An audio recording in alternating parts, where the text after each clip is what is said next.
Hi, good day everyone. Today we will talk all about the ethnocentrism and relativism. How much do we know about the daily lifestyle of the people around the world? Is anyone the same like you? Now, what is ethnocentrism? Ethnocentrism is judging another culture solely the values and standards of one's own culture. Ethnocentrism, in other words, is the evaluation of other cultures according to preconceptions originating in the standards and customs of one's own culture. An example of ethnocentrism and culture is the Asian cultures across all the countries of Asia. Throughout Asia, the way of eating is to use chopsticks with every meal. These people may find it unnecessary to find that people in other societies, such as the American society, eat using forks, spoon, knives, and etc.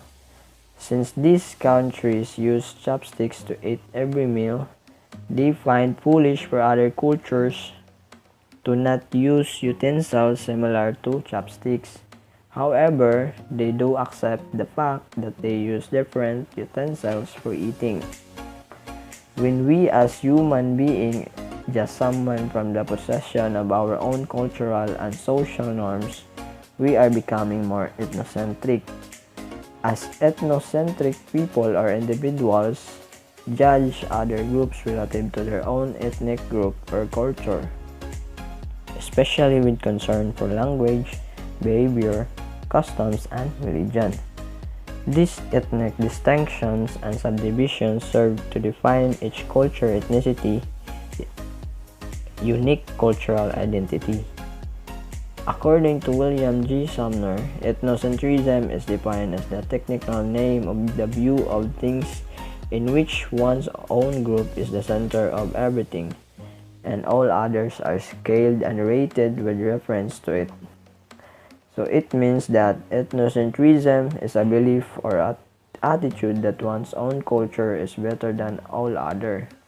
And he further characterized it as often leading to pride, vanity, beliefs of one's own group superiority, and contempt of outsiders. In the study of anthropology, ethnocentric are people born into a particular culture that grow up absorbing the values and behaviors of the culture, will develop a worldview that considers their culture to be the norm or the standard. If people then experience other cultures that have different values and normal behaviors, they will find that the thought patterns appropriate to their birth culture are not appropriate for the new cultures.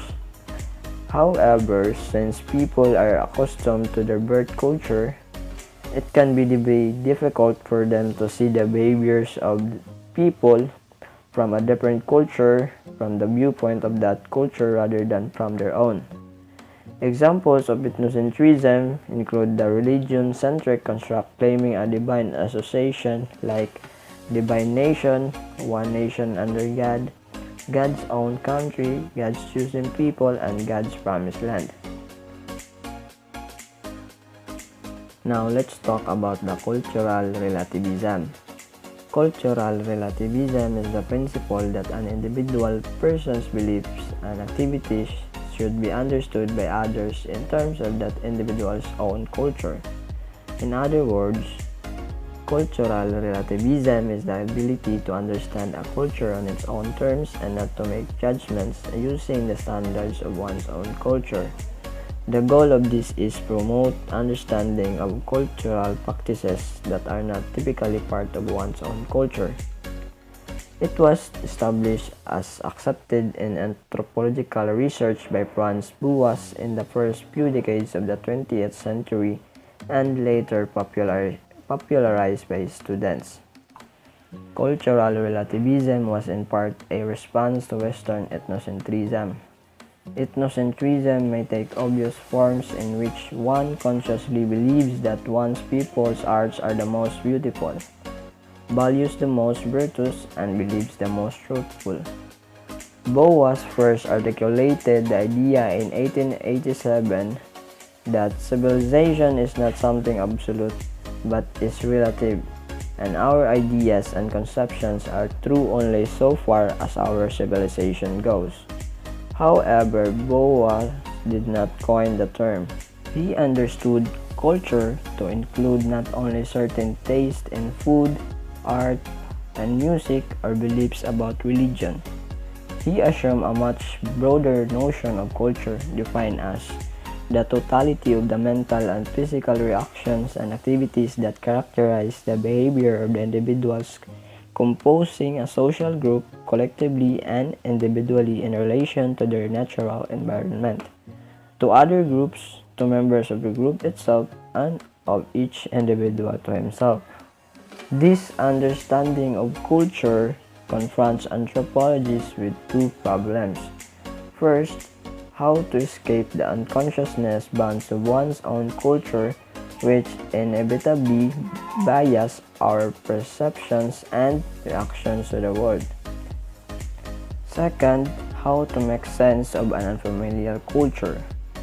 So for the generalization, ethnocentrism is the tendency to assume that one's own culture and way of life represent the norm or are superior to all others, while the cultural relativism is the viewing of people's behavior from the perspective of their own culture.